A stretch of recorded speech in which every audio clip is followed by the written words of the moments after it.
Hi everyone, welcome back to needle and craft. ಇವತ್ತು ಹಾಕ್ತಾ ಇರೋ ಕ್ರೋಶೆ ಡಿಸೈನ್ಗೆ ಈ ಥರ ವೀಟ್ ಬೀಡನ್ನು ನಾನು ಯೂಸ್ ಮಾಡ್ತಾ ಇದ್ದೀನಿ. ಇದು ಬಂದು ತುಂಬಾ ಸ್ಮಾಲ್ ಸೈಜ್ ಇರೋವಂಥದ್ದು. ನಿಮಗೆ ಇನ್ನು ಸ್ವಲ್ಪ ದೊಡ್ಡದಾಗಿ ಬೇಕು ಅಂದರೆ ಬಿಗ್ಗರ್ ಸೈಜ್ ಬೀಡನ್ನು ಕೂಡ ನೀವು ಚೂಸ್ ಮಾಡ್ಬೋದು. ಆರಲ್ಸ್ ಈ ಡಿಸೈನ್ನ ಬೀಡ್ ಹಾಕ್ತಿರೋ ಕೂಡ ನಾವು ವರ್ಕ್ ಮಾಡಿದ್ರೆ ಅಷ್ಟೇ ಚೆನ್ನಾಗಿ ಬರುತ್ತೆ. ಇಲ್ಲಿ ನಾನು ನೀಡಲ್ ನಂಬರ್ 10 ತೊಗೊಂಡಿದ್ದೀನಿ, ಜೊತೆಗೆ 6 ಎಳೆ ಸಿಲ್ಕ್ ಥ್ರೆಡ್ಡು ಆ್ಯಂಡ್ ಬಟ್ಟೆ ರೈಟ್ ಸೈಡಿಂದ ನಾವು ಡಿಸೈನ್ನ ಸ್ಟಾರ್ಟ್ ಮಾಡಬೇಕು. ನಾನಿಲ್ಲಿ ಸ್ಯಾಂಪಲ್ ಲೇಸ್ ಮೇಲೆ ವರ್ಕ್ ಮಾಡಿ ತೋರಿಸ್ತಾ ಇದ್ದೀನಿ. ಈ ಲೇಸ್ನ ನಾನು ರೈಟ್ ಸೈಡಲ್ಲೇ ಪ್ಲೇಸ್ ಮಾಡಿಟ್ಕೊಂಡು ಫಸ್ಟು ನೀಡಲನ್ನು ಬಟ್ಟೆಗೆ ಇನ್ಸರ್ಟ್ ಮಾಡಿಕೊಂಡು ಥ್ರೆಡ್ ತೊಗೊಂಡು ಒಂದು ಲಾಕ್ ಮಾಡ್ತೀನಿ. ಲಾಕ್ ಆದಮೇಲೆ ಅದರ ಪಕ್ಕದಲ್ಲೇ ನಾನು ಇನ್ನೂ ಒಂದು ಲಾಕನ್ನು ಮಾಡ್ತೀನಿ. ಸೊ 2 ಲಾಕು ಪಕ್ಕದಲ್ಲೇ ವರ್ಕ್ ಮಾಡ್ತೀನಿ. ಇವಾಗ ಬೀಡನ್ನು ಆ್ಯಡ್ ಮಾಡ್ಕೊಳ್ಳೋಣ. ಸಿನ್ಸ್ ಇದು ಸಿಂಗಲ್ ಸ್ಟೆಪ್ ಡಿಸೈನ್ ಆಗಿರೋದ್ರಿಂದ ಫಸ್ಟ್ ಸ್ಟೆಪ್ಪಲ್ಲೇ ಬೀಡ್ಸು ಮತ್ತು ಕ್ರೋಶೆ ವರ್ಕು ಎಲ್ಲ ಬರುತ್ತೆ. ಸೊ ಫಸ್ಟಲ್ಲಿ ನಾನು ಬೀಡನ್ನು ಆ್ಯಡ್ ಮಾಡ್ತೀನಿ. ಬೀಡ್ ಆ್ಯಡ್ ಮಾಡಿ ಅದನ್ನು ಲಾಕ್ ಮಾಡಬೇಕು. ಲಾಕ್ ಆದ ನಂತರ ಟ್ರಿಪಲ್ ಕ್ರೋಶೆಟ್ನ ವರ್ಕ್ ಮಾಡಬೇಕು. ಸೊ 2 ಸಲ ಹೀಗೆ ನೀಡಲ್ ಮೇಲೆ ದಾರನ ವೈಂಡ್ ಮಾಡಿಕೊಂಡು ಸ್ವಲ್ಪ ಈ ರೀತಿ ವಿ ಶೇಪಲ್ಲಿ ಅದನ್ನು ಪ್ಲೇಸ್ ಮಾಡ್ಕೊಳ್ಬೇಕು. ನೀವು ನೋಡ್ಕೊಳ್ಳಿ, ನಿಮಗೆ ಎಷ್ಟು ಡಿಸ್ಟೆನ್ಸ್ ಬೇಕೋ ನೋಡಿಕೊಂಡು ಒಂದು ರೀತಿ ವಿ ಶೇಪ್ ಬರೋ ಥರ ನೀಡಲನ್ನು ಆ ಪಾಯಿಂಟ್ಗೆ ಬಟ್ಟೆಗೆ ಇನ್ಸರ್ಟ್ ಮಾಡಿಕೊಂಡು ಒಂದು ತ್ರಿಬಲ್ ಕ್ರೋಶೆಟ್ನ ವರ್ಕ್ ಮಾಡಿ. ಸೊ ನೋಡಿ, ಈ ರೀತಿ ಬರುತ್ತೆ. ತ್ರಿಬಲ್ ಕ್ರೋಶೆಟ್ ಆದಮೇಲೆ ಒಂದು ಚೈನ್ ಆದ ನಂತರ ನಾವೇನು ಈಗಷ್ಟೇ ತ್ರಿಬಲ್ ಕ್ರೋಶೆಟ್ ವರ್ಕ್ ಮಾಡಿದ್ದೀವಿ ಅಲ್ವಾ, ಆ ತ್ರಿಬಲ್ ಕ್ರೋಶೆಟ್ಗೆ ಸಿಂಗಲ್ ಕ್ರೋಶೆಟ್ಸಿಂದ ಕವರ್ ಮಾಡಬೇಕು. ಸೊ ಒಂದು ಚೈನ್ ಹಾಕ್ಕೊಂಡು ನಾವು ಸಿಂಗಲ್ ಕ್ರೋಶೆಟ್ಸ್ನ ವರ್ಕ್ ಮಾಡಬೇಕು. ಇಲ್ಲಿ number of single crochets completely depends on the length. ನೀವು ಯಾವ ಲೆಂತಲ್ಲಿ ತ್ರಿಬಲ್ ಕ್ರೋಶೆಟ್ ಹಾಕಿರ್ತೀರಾ, ಸೊ ಆ ಲೆಂತ್ ಕವರ್ ಆಗೋದಕ್ಕೆ ಎಷ್ಟು ಸಿಂಗಲ್ ಕ್ರೋಶೆಟ್ಸ್ ಬೇಕಾಗುತ್ತೆ ನೋಡಿಕೊಂಡು ವರ್ಕ್ ಮಾಡ್ಕೊಳ್ಳಿ. ನಾನಿಲ್ಲಿ 7 ಸಿಂಗಲ್ ಕ್ರೋಶೆಟ್ಸ್ನ ಮಾಡ್ತಾಯಿದ್ದೀನಿ. ಸೊ ಈ ರೀತಿ ಬರುತ್ತೆ. ಇವಾಗ ಮತ್ತೆ ನಾವು ಹೀಗೆ ಡಿಸೈನ ಕಂಟಿನ್ಯೂ ಮಾಡೋಣ ಸೇಮ್ ಸ್ಟೆಪ್ಪಲ್ಲೇ. ಅಂದರೆ ಇಲ್ಲಿ ಚೈನ್ಸ್ ಹಾಕ್ಕೊಳ್ಳೋಣ. ಟೋಟಲಾಗಿ 5 ಚೈನ್ಸ್ ವರ್ಕ್ ಮಾಡಬೇಕು. ಆ್ಯಂಡ್ ಡಿಸೈನ್ನ ಟರ್ನ್ ಮಾಡಿಕೊಂಡು ಬ್ಯಾಕ್ ಸೈಡ್ಗೆ ಫಸ್ಟ್ ಸಿಂಗಲ್ ಕ್ರೋಶೆಟ್ ಏನು ಕಾಣ್ತಾ ಇದೆ ಅಲ್ವಾ ಟರ್ನ್ ಮಾಡಿದ್ಮೇಲೆ, ಸೊ ನೋಡಿ ಅಲ್ಲಿ ಫಸ್ಟ್ ಸಿಂಗಲ್ ಕ್ರೋಶೆಟ್ಗೆ ಈ 5 ಚೈನನ್ನು ನಾವು ಲಾಕ್ ಮಾಡಬೇಕು. ಸೊ ಹೀಗೆ ಲಾಕ್ ಮಾಡ್ಕೊಳ್ಬೇಕು. ಲಾಕ್ ಆದಮೇಲೆ ಮತ್ತೆ ಡಿಸೈನ್ನ ಫ್ರಂಟಿಗೆ ಟರ್ನ್ ಮಾಡಬೇಕು. ಟರ್ನ್ ಮಾಡಿದ್ಮೇಲೆ ನಮಗೆ ಆ 5 ಚೈನಿಂದು ಒಂದು ಗ್ಯಾಪ್ ಕಾಣಿಸ್ತಾ ಇದೆ. ಫಸ್ಟ್ 1 ಚೈನ್ ಹಾಕ್ಕೊಂಡು ಇವಾಗ ಆ 5 ಚೈನ್ಗೆ ಸಿಂಗಲ್ ಕ್ರೋಶೆಟ್ಸಿಂದ ಕವರ್ ಮಾಡಬೇಕು. ಸೇಮ್ ಆ್ಯಸ್ ಪ್ರೀವಿಯಸ್ ನಾವು ಯಾವ ರೀತಿ ತ್ರಿಬಲ್ ಕ್ರೋಶೆಟ್ಗೆ ಸಿಂಗಲ್ ಕ್ರೋಶೆಟ್ಸ್ನ ಮಾಡಿದ್ವಿ, ಅದೇ ಥರ ಈ 5 ಚೈನ್ಗೂ ಕೂಡ ನಾವು ಸಿಂಗಲ್ ಕ್ರೋಶೆಟ್ಸಿಂದ ಕವರ್ ಮಾಡಬೇಕು. ಮತ್ತು ಕೌಂಟಿಂಗ್ನ ನೋಡ್ಕೊಳ್ಳಿ.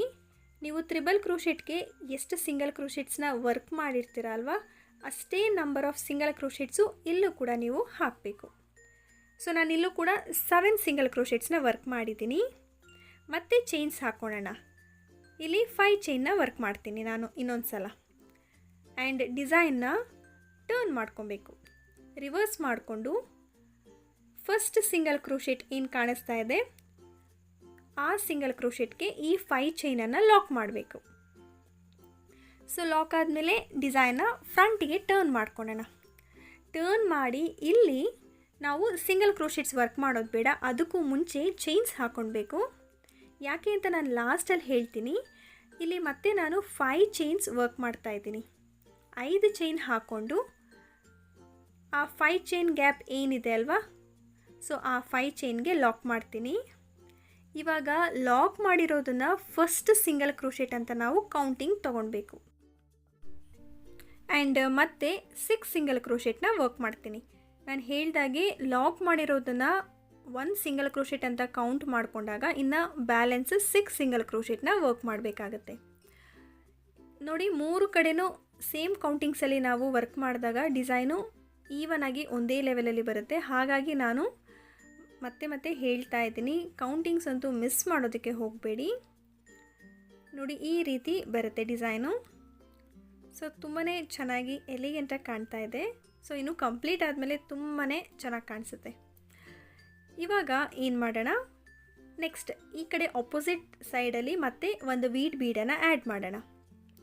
ಸೊ ಸಿಂಗಲ್ ಕ್ರೋಶೆಟ್ಸ್ ಎಲ್ಲ ಆದಮೇಲೆ ಒಂದು ವೀಟ್ ಬೀಡನ್ನು ಆ್ಯಡ್ ಮಾಡಿ ಅದನ್ನು ಲಾಕ್ ಮಾಡಬೇಕು. ಲಾಕ್ ಆದಮೇಲೆ ಹೀಗೆ ಅದನ್ನು ಪ್ಲೇಸ್ ಮಾಡಿ. ಸೊ ಮತ್ತೆ ವಿ ಶೇಪಲ್ಲಿ ಬರೋ ರೀತಿ ಪ್ಲೇಸ್ ಮಾಡಬೇಕು. ನಿಮಗೆ ಗೊತ್ತಾಗ್ತಾ ಇದೆ ಅಂದ್ಕೊತೀನಿ. ಎಷ್ಟು ದೂರಕ್ಕೆ ಅದನ್ನು ಪ್ಲೇಸ್ ಮಾಡಿದ್ರೆ ಒಂದೇ ಲೆವೆಲಲ್ಲಿ ಅದು ಸ್ಟ್ಯಾಂಡ್ ಆಗುತ್ತೆ. ಆ ಆರ್ಚನ್ನ ವರ್ಕ್ ಮಾಡಿರೋದು ಅದನ್ನು ನೋಡಿಕೊಂಡು ನೀವು ಬಟ್ಟೆಗೆ ಒಂದು ಸಿಂಗಲ್ ಕ್ರೋಶೆಟ್ನ ಮಾಡ್ಕೊಳ್ಬೇಕು. ಆ್ಯಂಡ್ ಎರಡೂ ಕಡೆ ಆರ್ಚಿನ ಆ ಕಡೆ ಮತ್ತು ಈ ಕಡೆ ಸೇಮ್ ಡಿಸ್ಟೆನ್ಸ್ ಇರಬೇಕು, ಗ್ಯಾಪ್ ಬಂದು. ನೋಡಿ ಈ ರೀತಿ ಕಾಣಿಸುತ್ತೆ. ತುಂಬಾ ಚೆನ್ನಾಗಿ ಬರುತ್ತೆ ಫ್ರೆಂಡ್ಸ್ ಡಿಸೈನ್ ಮಾತ್ರ. ಆ್ಯಂಡ್ ತುಂಬ ಈಸಿ ಕೂಡ ವರ್ಕ್ ಮಾಡೋದು. ಹಾಗಾಗಿ ಬಿಗಿನರ್ಸ್ ಕೂಡ ವಿತೌಟ್ ಎನಿ ಎಫರ್ಟ್ ಈಸಿಯಾಗಿ ಈ ಡಿಸೈನ್ನ ಟ್ರೈ ಮಾಡ್ಬೋದು. ನೆಕ್ಸ್ಟ್ ಇವಾಗ ಇನ್ನೂ ಒಂದು ಆರ್ಚ್ ಮಾಡಬೇಕು. ಅದಕ್ಕೂ ಮುಂಚೆ ಮಧ್ಯದಲ್ಲಿ ಸ್ವಲ್ಪ ಸ್ಪೇಸ್ ಬೇಕು ಅಂತ ಒಂದು ಚೈನ್, ಒಂದು ಸಿಂಗಲ್ ಕ್ರೋಶೆಟ್ ಥರ 3 ಸಲ ಈ ರೀತಿ ವರ್ಕ್ ಮಾಡ್ತೀನಿ. 3 ಸಲ ಒಂದು ಚೈನ್ ಹಾಕ್ತೀನಿ, ಒಂದು ಸಿಂಗಲ್ ಕ್ರೋಶೆಟ್ನ ವರ್ಕ್ ಮಾಡ್ತೀನಿ. ಈ ಡಿಸ್ಟೆನ್ಸ್ ಕೂಡ ಕಂಪ್ಲೀಟ್ಲಿ ಆಪ್ಷನಲ್. ನಿಮಗೆ ಇನ್ನೂ ಹತ್ತಿರ ಬೇಕು ಅಂದರೆ ಹತ್ತಿರನೇ ವರ್ಕ್ ಮಾಡಿ, ಅಥವಾ ಇನ್ನೂ ದೂರ ಬೇಕು ಅಂದರೆ ಇನ್ನೂ ಸಿಂಗಲ್ ಚೈನ್ಸನ್ನು ಎಕ್ಸ್ಟ್ರಾ ಕೂಡ ವರ್ಕ್ ಮಾಡ್ಬೋದು. ನೆಕ್ಸ್ಟ್ ಈಗ ನಾನು ಮುಂಚೆನೇ ಹೇಳಿದಾಗೆ ಈ ಡಿಸೈನ್ನ ವೀಟ್ ಬೀಡ್ ಇಲ್ಲದೆ ಕೂಡ ವರ್ಕ್ ಮಾಡ್ಬೋದು ಅಂತ ಹೇಳಿದ್ದೆ. ಹಾಗಾಗಿ ನೆಕ್ಸ್ಟ್ ಆರ್ಚ್ ಮಾಡೋದಕ್ಕೆ ವೀಟ್ ಬೀಡ್ ಹಾಕ್ತಾಯಿಲ್ಲ. ಅದ್ರ ಬದಲು ಜಸ್ಟ್ ನಾನು 3 ಚೈನನ್ನು ವರ್ಕ್ ಮಾಡ್ತೀನಿ. 3 ಚೈನ್ ಮಾಡಿಕೊಂಡು ಮತ್ತು ಒಂದು ತ್ರಿಬಲ್ ಕ್ರೋಶೆಟ್ನ ವರ್ಕ್ ಮಾಡಬೇಕು. ವಿ ಶೇಪಲ್ಲಿ ಅದನ್ನು ಪ್ಲೇಸ್ ಬರೋ ರೀತಿ ನೋಡಿಕೊಂಡು ತ್ರಿಬಲ್ ಕ್ರೋಶೆಟ್ನ ಮಾಡ್ಕೊಳ್ಬೇಕು. ವೀಟ್ ಬೀಡ್ ಬೇಕು ಅಂದರೆ ವೀಟ್ ಬೀಡ್ ಹಾಕಿ ತ್ರಿಬಲ್ ಕ್ರೋಶೆಟ್ ಮಾಡ್ಕೊಳ್ಳಿ. ಇಲ್ಲ ಅಂದರೆ ಈ ರೀತಿ 3 ಚೈನ್ ಹಾಕ್ಕೊಂಡು ತ್ರಿಬಲ್ ಕ್ರೋಶೆಟ್ನ ಮಾಡಿಕೊಂಡು ಎಂಡ್ ಮಾಡಬೇಕಾದ್ರೆ ಕೂಡ 3 ಚೈನ್ ಹಾಕ್ಬಿಟ್ಟು ಡಿಸೈನ್ನ ಎಂಡ್ ಮಾಡಬೇಕು. ಇಲ್ಲಿಂದ ನಿಮಗೆ ಡಿಸೈನ್ ಗೊತ್ತಾಗುತ್ತೆ ಅಂದ್ಕೊತೀನಿ ಫ್ರೆಂಡ್ಸ್. ತುಂಬ ಈಸಿ ಇರೋದ್ರಿಂದ ಫಸ್ಟ್ ಆರ್ಚನ್ನು ನೀವು ರೆಫರ್ ಮಾಡಿ ಅದೇ ಥರ ಫುಲ್ ಎಂಡ್ ಕಂಟಿನ್ಯೂ ಮಾಡ್ಕೊಳ್ಳಿ. ನಾನು ಕಂಪ್ಲೀಟ್ ಮಾಡಿಬಿಟ್ಟು ತೋರಿಸ್ತೀನಿ. ಸೊ ಸ್ವಲ್ಪ ದೂರ ಈ ರೀತಿ ಕಂಪ್ಲೀಟ್ ಮಾಡಿದ್ದೀನಿ. ಆ್ಯಂಡ್ ಈ ಥರ ಕಾಣಿಸ್ತಾ ಇದೆ. ನನಗಂತೂ ಈ ಡಿಸೈನ್ ಪರ್ಸ್ನಲಿ ತುಂಬಾ ಇಷ್ಟ ಆಯಿತು ಫ್ರೆಂಡ್ಸ್. ಸೊ ಇವಾಗ 5 ಚೈನ್ ಗ್ಯಾಪ್ ಯಾಕೆ ಬಿಟ್ಟಿದ್ವಿ ಅಂತ ನಾನು ಹೇಳ್ತೀನಿ ನೋಡಿ. ಅಲ್ಲಿ ನಾವು 5 ಚೈನ್ ವರ್ಕ್ ಮಾಡಿ ಒಂದು ಲೂಪ್ ರೀತಿ ಫಾರ್ಮ್ ಮಾಡಿದ್ವಿ ಅಲ್ವಾ, ಆ ಲೂಪ್ಗೆ ನಾನು ಕುಚ್ಚನ್ನು ಟೈ ಮಾಡ್ತಾ ಇರೋದು. ಸೊ ಈ ರೀತಿ ನಾರ್ಮಲಾಗಿ ಸಿಲ್ಕ್ ಥ್ರೆಡ್ ಬಂಚ್ಗೆ ಟಿಪ್ಪಲ್ಲಿ ಗ್ಲೂ ಹಾಕ್ಕೊಂಡು ರೆಡಿ ಇಟ್ಕೊಂಡಿದ್ರೆ, ಸೊ ಆ ಲೂಪ್ ಒಳಗೆ ನಾವು ಸಿಲ್ಕ್ ಥ್ರೆಡ್ ಬಂಚನ್ನು ಇನ್ಸರ್ಟ್ ಮಾಡಿ ಕುಚ್ಚನ್ನು ಟೈ ಮಾಡ್ಬೋದು. ಒಂದು ವೇಳೆ ನಿಮಗೆ ಆ 5 ಚೈನ್ ಗ್ಯಾಪಲ್ಲಿ ಕುಚ್ಚು ಕಟ್ಕೊಳೋದಕ್ಕೆ ಕಷ್ಟ ಆಗುತ್ತೆ ಅಂತ ಹೇಳಿದ್ರೆ ನಂಬರ್ ಆಫ್ ಚೈನ್ಸನ್ನು ಇನ್ಕ್ರೀಸ್ ಮಾಡ್ಕೊಳ್ಳಿ. ಫಾರ್ ಎಕ್ಸಾಂಪಲ್ 6 or 7 ಚೈನ್ಸ್ ಹಾಕ್ಕೊಂಡು ಅಲ್ಲಿ ನೀವು ಕುಚ್ಚನ್ನು ಟೈ ಮಾಡ್ಬೋದು. ಸೊ ನಿಮಗೆ ಆ ರೀತಿ ಅಲ್ಲಿ ಟಿಪ್ಪಲ್ಲಿ ಕುಚ್ಚು ಬೇಡ ಅಂತ ಹೇಳಿದ್ರೆ ಈ ಕೆಳಗಡೆ ಆರ್ಚ್ ಆದಮೇಲೆ ನಾನೇನು 3 ಸಲ ಸಿಂಗಲ್ ಕ್ರೋಶೆಟ್ಸ್ ವರ್ಕ್ ಮಾಡಿದ್ದೀನಿ, ಅಲ್ಲಿ ನೀವು 4 ಚೈನ್ಸ್ ವರ್ಕ್ ಮಾಡಿ ಅಲ್ಲಿ ಕೂಡ ಕುಚ್ಚನ್ನು ಟೈ ಮಾಡ್ಬೋದು. ಬಟ್ ಆಲ್ಮೋಸ್ಟ್ ಆರ್ಚಿನ ಪಕ್ಕ ಕುಚ್ಚು ಬರ್ತಾನೆ ಇರುತ್ತೆ. ನಾನು ಸ್ವಲ್ಪ ಡಿಫ್ರೆಂಟಾಗಿರಲಿ ಅಂತ ಆರ್ಚಿನ ಟಿಪ್ಪಲ್ಲಿ ಕುಚ್ಚನ್ನು ಟೈ ಮಾಡಿದ್ದೀನಿ. ನನಗೆ ಅದೇ ರೀತಿ ತುಂಬಾ ಇಷ್ಟ ಆಯಿತು. ನಿಮಗೆ ಯಾವ ಥರ ಬೇಕೋ ಆ ರೀತಿ ನೋಡಿಕೊಂಡು ನೀವು ವರ್ಕ್ ಮಾಡ್ಕೊಬೋದು ಫ್ರೆಂಡ್ಸ್. ಇದು ಅಲ್ಲದೆ ನಿಮಗೆ ಇನ್ನೂ ಸ್ವಲ್ಪ ಇಲ್ಲಿ ಬೀಡ್ಸ್ ಬೇಕು ಅಂತ ಅನಿಸಿದ್ರೆ ಆರ್ಚಿನ ಪಕ್ಕದಲ್ಲಿ ನೀವು ಕುಚ್ಚು ಟೈ ಮಾಡ್ಕೊಳೋದಾದರೆ ನಾನೇನಲ್ಲಿ 5 ಚೈನ್ ವರ್ಕ್ ಮಾಡಿದ್ದೀನಿ, ಅಲ್ಲಿ ನೀವು 3 ಅಥವಾ 1 ಬೀಡ್ ಕೂಡ ಆ್ಯಡ್ ಮಾಡ್ಬೋದು. 3 ಬೀಡ್ಸ್ ಆ್ಯಡ್ ಮಾಡಿಕೊಂಡು ಸಿಂಗಲ್ ಕ್ರೋಶೆಟ್ನ ವರ್ಕ್ ಮಾಡಿ, ಅಥವಾ ಬರೀ ಸಿಂಗಲ್ ಬೀಡನ್ನು ಆ್ಯಡ್ ಮಾಡಿ ಕೂಡ ಸಿಂಗಲ್ ಕ್ರೋಶೆಟ್ಸ್ನ ಕಂಟಿನ್ಯೂ ಮಾಡ್ಬೋದು. ಆರ್ ಎಲ್ಸ್ ಒಂದು ಪಿಕೋ ಸ್ಟಿಚ್ ಕೂಡ ಹಾಕ್ಕೊಂಡು ನೀವು ಡಿಸೈನ್ನ ಮಾಡ್ಕೊಬೋದು ಫ್ರೆಂಡ್ಸ್. ಸೊ ಈ ಥರ ತುಂಬಾ ವೇರಿಯೇಷನ್ಸ್ ಮಾಡಿಕೊಂಡು ಈ ಡಿಸೈನ್ನ ವರ್ಕ್ ಮಾಡ್ಬೋದು. ಜೊತೆಗೆ ಈಗ ನಾನು ಕುಚ್ಚು ಕಟ್ಕೊತೀನಿ. ಸೊ ಆ 5 ಚೈನ್ ಗ್ಯಾಪ್ ಇದೆ ಅಲ್ವಾ, ಅಲ್ಲಿಗೆ ಕುಚ್ಚು ಟೈ ಮಾಡ್ತೀನಿ. ಅದೆಲ್ಲ ಕಂಪ್ಲೀಟ್ ಆದಮೇಲೆ ಫೈನಲ್ ಆಗಿ ಡಿಸೈನ್ ಯಾವ ರೀತಿ ಕಾಣಿಸುತ್ತೆ ಅಂತ ನೋಡೋಣ. ಇದು ಇವತ್ತು ಹಾಕಿರೋ ಡಿಸೈನಿನ ಫೈನಲ್ ಲುಕ್ ಫ್ರೆಂಡ್ಸ್.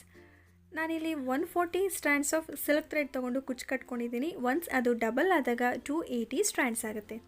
ಆ್ಯಂಡ್ ಇದಕ್ಕೆ ಚಾರ್ಜ್ ಬಂದು ನೀವು 450 ಆ್ಯಂಡ್ ಅಬೌವ್ ಚಾರ್ಜ್ ಮಾಡ್ಬೋದು, ಅಥವಾ ಕಮ್ಮಿ ಕೂಡ ಚಾರ್ಜ್ ಮಾಡ್ಬೋದು. ಇದೆಲ್ಲ ಕಂಪ್ಲೀಟ್ಲಿ ನಿಮ್ಮ ಪ್ಲೇಸ್ ಮೇಲೆ ಡಿಪೆಂಡ್ಸ್ ಆಗುತ್ತೆ.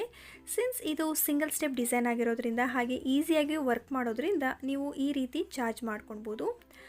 ಸೊ ನಾನು ವಿಡಿಯೋನ ಇಲ್ಲಿಗೆ ಎಂಡ್ ಮಾಡ್ತಾ ಇದ್ದೀನಿ. ಇವತ್ತಿನ ಡಿಸೈನ್ ನಿಮ್ಮೆಲ್ಲರಿಗೂ ಇಷ್ಟ ಆಗಿದೆ ಅಂದ್ಕೊತೀನಿ. ಇಷ್ಟ ಆಗಿದರೆ ಲೈಕ್ ಮಾಡಿ, ಶೇರ್ ಮಾಡಿ, ಹಾಗೆ ಕಾಮೆಂಟ್ ಮಾಡಿ. ಜೊತೆಗೆ ನೀವು ಕೂಡ ಟ್ರೈ ಮಾಡಿ. ಹೊಸಬ್ರು ಯಾರಾದರೂ ಇನ್ನೂ ಸಬ್ಸ್ಕ್ರೈಬ್ ಮಾಡ್ದಿರೋ ನೋಡ್ತಾ ಇದ್ದರೆ ಈಗಲೇ ಸಬ್ಸ್ಕ್ರೈಬ್ ಮಾಡಿಕೊಂಡು ಬೆಲ್ ಐಕಾನನ್ನು ಕ್ಲಿಕ್ ಮಾಡಿ ಆಲ್ ಆಪ್ಷನ್ನ ಸೆಲೆಕ್ಟ್ ಮಾಡ್ಕೊಳ್ಳಿ.